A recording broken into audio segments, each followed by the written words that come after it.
In this video, I will be sharing with you how you can find a WhatsApp channel, how you can join it, and how you can remove it. So when you're in WhatsApp, you want to ensure that you are on the updates page. So here you can see that I'm on the updates page. So you may be seeing a bunch of statuses. So what you want to do is scroll down, and here you're going to select find channels.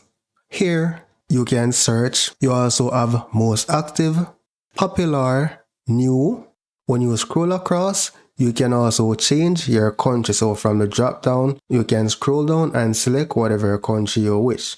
So to search for a channel, you simply search and let's say invest, and here I found an investing channel.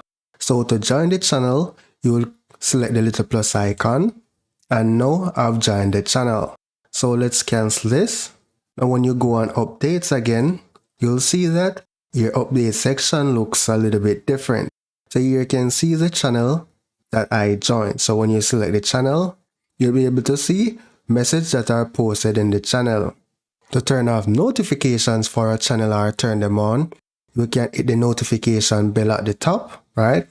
So I'm going to disable it again.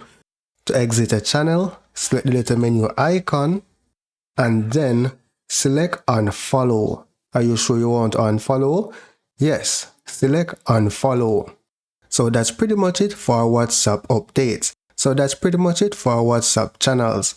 So that's it for now, guys. Thank you for watching and see you in the next video.